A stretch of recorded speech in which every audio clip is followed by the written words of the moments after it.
27 avril, une sagesse pour aujourd'hui. Devant la jalousie. La fureur est cruelle et la colère impétueuse. Mais qui tiendra devant la jalousie?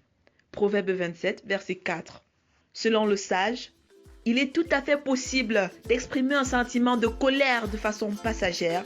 Mais pour ce qui est de la jalousie, cela est un peu plus complexe étant donné sa nature cachée et sournoise. Pourquoi cela?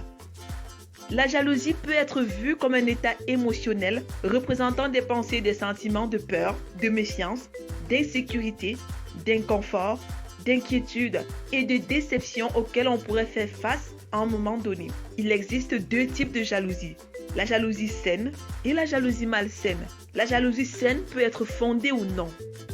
Bon à savoir, que la jalousie soit saine ou malsaine, fondée ou non fondée, elle doit s'exprimer de manière saine, juste et appropriée et non de manière malsaine. Comment exprimons-nous nos jalousies? La jalousie, qu'elle soit saine ou malsaine, est un poison lent qui va tôt ou tard séparer ou détruire des vies, des familles ou des nations entières si elle n'est pas traitée comme il se doit. La jalousie, qu'elle soit fondée ou non, est le signal fort que Dieu nous donne pour nous permettre de réaliser que quelque chose est en train de mourir en nous. Le premier meurtre fut la conséquence d'une jalousie mal gérée. Malgré l'intervention de Dieu pour aider Caïn à gérer sa jalousie contre son frère Abel de manière saine, juste et appropriée, cela n'a rien donné. Joseph fut livré par ses frères, par jalousie également. Bien plus tard, toujours par jalousie également, Jésus fut livré et mis à mort. Marc 15, verset 10. Cette question était d'une importance capitale dans la vie du peuple d'Israël. C'est au point où il y avait toute une loi concernant la jalousie issue d'une crise de confiance conjugale. Nombre 5, verset 11 à 31.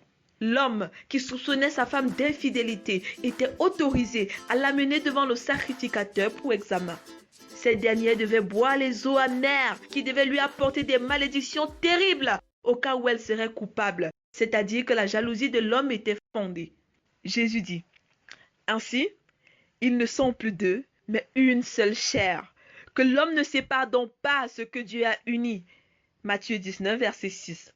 Cette déclaration signifie pour Jésus que l'union dont Dieu est l'auteur est unique, exclusive et indissoluble. Vérité. Le mariage dont Dieu est l'auteur est unique, exclusif et indissoluble. Application. Renoncer à toute forme de convoitise de la femme d'autrui. Éviter tout ce qui pourrait plonger mon épouse dans un sentiment d'insécurité. Recommandation et mise en garde. Que le mariage soit honoré de tous et le lit conjugal exempt de toute souillure, car Dieu jugera les débauchés et les adultères. Hébreux 13, verset 4. Prions ensemble.